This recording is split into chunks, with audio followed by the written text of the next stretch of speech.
हरिओम तत्सत। तो चलो आज हरि कथा को एक बार फिर सभी मिलकर आगे बढ़ाते हैं। जैसे हमने कही कि त्रेता युग में भगवान ने मनुष्य अवतार लाए और इनमें से सबसे पहले अवतार रहे वामन देव। और वामन देव की कथा जो है वो शुरू भई हथी समुद्र मंथन के बाद भय देवासुर संग्राम से। भागवत के 8वें स्कंध के 11वें अध्याय में वर्णन आता है कि समुद्र मंथन के बाद देवराज इंद्र अपनी सेना के संग असुरन से लड़े और बहुत बड़ो संग्राम भयो। इस संग्राम में राजा बलि हार गए और युद्ध में मारे गए, लेकिन गुरु शुक्राचार्य की कृपा से वे फिर से जीवित हो गए। अब कोई अगर तुम्हारे प्राण वापस ले आए तो उसके प्रति श्रद्धा तो हो ही जाएगी, है ना? तो बस इसके बाद बलि ने अपने गुरु शुक्राचार्य की सेवा में खुद को समर्पित कर दो। गुरु शुक्राचार्य ने उनसे कही कि अगर तुम फिर से देवताओं को हराना चाहते हो तो तुम विश्वजीत यज्ञ करो, उसी से तुम्हें शक्ति मिलेगी और तुम देवताओं पर विजय प्राप्त कर पाओगे। राजा बलि को ये बात सही लगी तो शुक्राचार्य उन्हें भृगु के वंशजों के पास ले गए जो ये विश्वजीत यज्ञ किया करते थे। उन्होंने प्रसन्न होकर बलि को विश्वजीत यज्ञ में शामिल कर ले। जब इस यज्ञ का आयोजन भयो तो यज्ञ की अग्नि से एक रथ, घोड़े, एक ध्वज, धनुष, कवच और तीरों के 2 तरकश उत्पन्न भय। महाराज प्रहलाद जो बलि महाराज के पूर्वज रहे, उन्होंने बलि को एक अमर पुष्पों की माला भेंट की और गुरु शुक्राचार्य ने उन्हें एक शंख दयो। बलि महाराज ने प्रहलाद, ब्राह्मणों और अपने गुरु शुक्राचार्य को प्रणाम करके खुद को युद्ध के लिए तैयार करो और नई शक्ति के साथ अपने सैनिकों को लेकर इंद्रपुरी की ओर चल पड़े। और जैसे ही इंद्रपुरी पहुंचे तो शंख बजाकर उन्होंने इंद्र के राज्य के बाहरी इलाकों पर आक्रमण कर दिया। जब इंद्र ने बलि महाराज की सेना और शक्ति देखी तो वो भागे भागे अपने गुरु बृहस्पति के पास पहुंचे और पूछा कि क्या करना चाहिए। तो बृहस्पति ने देवताओं को बताई कि बलि को सिद्ध ब्राह्मणों द्वारा अद्भुत शक्ति दी गई है, इसलिए देवता उनसे युद्ध में तो नहीं जीत सकत। उनके पास और कोई विकल्प नहीं था। ऐसी स्थिति में बृहस्पति ने देवताओं को स्वर्ग छोड़कर अदृश्य रहने की सलाह दी। देवताओं ने उनकी बात मानी और स्वर्ग से चले गए और बलि महाराज अपने साथियों के साथ इंद्र का पूरा राज्य जीत गए। अब राजा बलि स्वर्ग पर राज करने लगे। और अब जब सभी देवता स्वर्ग से गायब हो गए तब उनकी माता अदिति बड़ी दुखी हो गई। जे हमने तुम्हें सतयुग की कहानी में बताई थी ना कि सभी देवताओं का जन्म ब्रह्मा जी के कहे अनुसार अदिति के गर्भ से भो हटी।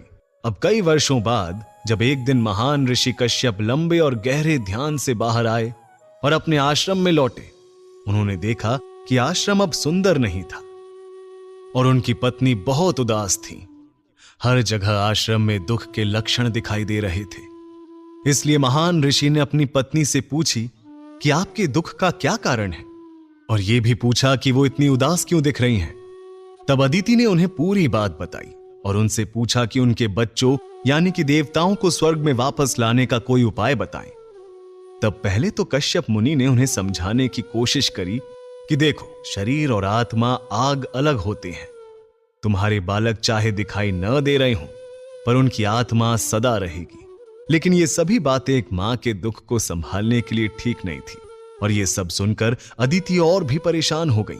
तो जब कश्यप मुनि ने देखा कि अदिति इससे संतुष्ट नहीं है तो उन्होंने उन्हें वासुदेव जनार्दन की पूजा करने का सुझाव दिया। उन्होंने अदिति को विश्वास दिया कि केवल भगवान वासुदेव ही उनकी सभी इच्छाओं को पूरा कर सकते हैं। और उन्होंने अदिति को पयोव्रत के बारे में बताया जिसे 12 दिनों तक किया जाता है। फाल्गुन श्यामले पक्षे द्वादशाहम पयोव्रतम अर्चये दरविंदाक्षम भक्तया परम यान्वितः। भगवान ब्रह्मा ने उन्हें यह विधि बताई थी कि फाल्गुन मास की शुक्ल पक्ष में द्वादशी के दिन तक 12 दिनों तक केवल दूध पर निर्भर रहने का व्रत करना चाहिए और पूरी भक्ति के साथ कमल नयन वाले परम भगवान की पूजा करनी चाहिए। भागवत में लिखी है कि पूजा से पहले किसी जंगली सुअर द्वारा खोदी गई मिट्टी ढूंढनी है, उसे शरीर पर लेप करके किसी बहती हुई नदी में स्नान करना है और मंत्रोच्चार के साथ पूजा शुरू करनी है। भगवान विष्णु या कृष्ण की मूर्ति स्थापित करनी चाहिए उन्हें सजाने के लिए फूलों की माला पहनानी चाहिए। साथ में वही मूल मंत्र जाप करें। दीपक, अगरबत्ती आदि अर्पित करें और घंटी बजानी चाहिए। और अलग अलग फल, फूल, दूध, घी और गुड़ में पके हुए चावल अर्पित करने चाहिए। मूल मंत्रों का 108 बार जाप करना है और ब्राह्मणों को भोजन करा के ही स्वयं भोजन ग्रहण करना है।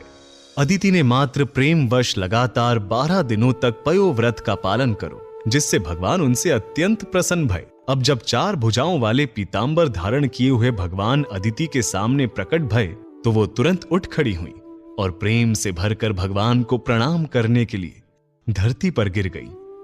अदिति का गला भावनाओं से रूध गयो और उनका पूरा शरीर भक्ति से कांपने लगो।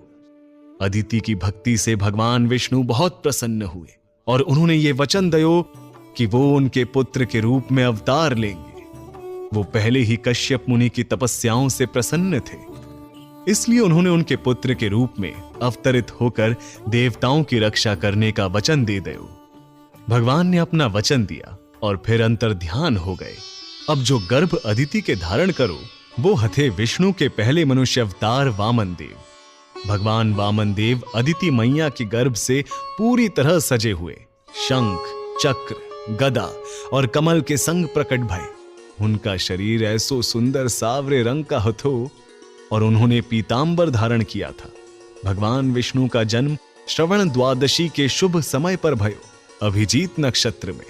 उस समय तीनों लोकों में सभी देवता, गायें, ब्राह्मण और यहां तक की ऋतुएं भी भगवान के प्रकट होने से प्रसन्न होकर झूमने लगो, नृत्य करने लगो। अब ऐसे अद्भुत बालक को देखकर माता अदिति और कश्यप मुनि भी जरा अचंभित भये। अब जे बालक धीरे धीरे बड़े हुए और जब उनके जनेऊ का समय आया, यज्ञोपवीत संस्कार का, तो सभी महान ऋषि, सूर्यदेव, बृहस्पति, पृथ्वी देवी, स्वर्गलोक के देवता, उनकी माता, भगवान ब्रह्मा, कुबेर, सप्तऋषि और अन्य सभी ने उन्हें बड़े स्नेह से सम्मानित कियो। अब समय आ चुको थो कि वामन देव का जन्म जिस कार्य के लिए भयो, उसको किया जाए। तो भगवान वामन देव फिर नर्मदा नदी के उत्तरी किनारे पर स्थित भृगुकच्छ की तरफ चल पड़े, जहां भृगु वंश के ब्राह्मण यज्ञ कर रहे थे। जे वही भृगु वंश के ब्राह्मण थे जिन्होंने राजा बलि से यज्ञ करवाया था। मुंज गाज की एक लंगोटी, हिरण की चमड़ का ऊपरी वस्त्र और जनेऊ धारण किए हुए और हाथों में दंड, छाता, कमंडलू लिए भगवान वामन देव महाराज बलि के यज्ञ स्थल तक जा पहुंचे। अब चूंकि वो विष्णु अवतार थे, तो चेहरे पे एक तेज, एक चमक थी, जिसे देखकर सभी पुजारी मंत्र मुग्ध हो गए और अपने स्थान से खड़े होकर उनका स्वागत करने लगे। बलि महाराज ने भी वामन देव को देखा और उनसे बड़े ही प्रेम और श्रद्धा से बातचीत करने लगे। राजा बलि यज्ञों में बहुत दान पुण्य किया करते थे, तो उन्होंने वामन देव से भी पूछी कि हे ब्राह्मण पुत्र, बताइए हम आपको दान स्वरूप क्या दे सकते हैं। वामन देव ने बलि के पूर्वजों हिरण्यकश्यप और हिरण्याक्ष के बल और शौर्य की बातें की। उनके परिवार के बारे में बड़ी अच्छी बातें कही, जिसे सुनकर राजा बलि और भी खुश हो गए और बोले कि वामन देव, आप जो भी चाहें वो मांग ले। ये देखकर वामन देव मुस्कुराए और बोले, सोच लीजिए राजन, जो चाहे वो मांग ले, आप मना तो नहीं करेंगे। राजा बलि ने उन्हें वचन दे दो और अपनी इच्छा के हिसाब से मांगने को कही। अब वामन देव मुस्कुरा कर बोले, ठीक है राजन, मुझे 3 पग धरती चाहिए। ये सुनकर राजा बलि बोले, बस 3 पग धरती? मेरा तो पूरी पृथ्वी और स्वर्ग लोक पर अधिकार है, आप कुछ और भी मांग सकते हैं। पर वामन भगवान ने कही कि नहीं, बस 3 पग धरती। और राजा बलि मान गए। जे सारी घटना देखकर दैत्य गुरु शुक्राचार्य जो हथे, वो जाकर राजा बलि से बोले कि बलि, ये तुम गलत कर रहे हो। ये कोई साधारण वामन नहीं है, ये विष्णु है, विष्णु, और अवश्य ही ये कोई माया रचने आए हैं। ये बात सुनकर राजा बलि बोले कि कोई बात नहीं, अगर ये भगवान है और मेरे द्वार पर दान मांगने आए हैं, तो भी मैं इन्हें मना नहीं कर सकता। ऐसा कहकर बलि ने हाथ में जल का कमंडल लिया और दान देने ही वाले थे कि गुरु शुक्राचार्य छोटा रूप धारण करके कमंडल की डंडी में जाकर बैठ गए, ताकि कमंडल से पानी ही बाहर न निकले और राजा बलि संकल्प न ले सके। लेकिन वामन देव शुक्राचार्य की जे योजना समझ गए। उन्होंने तुरंत ही एक पतली लकड़ी ली और कमंडल की डंडी में डाल दी, जिससे अंदर बैठे शुक्राचार्य की एक आंख फूट गई और वे त्राही त्राही करते हुए तुरंत ही कमंडल से बाहर आ गए।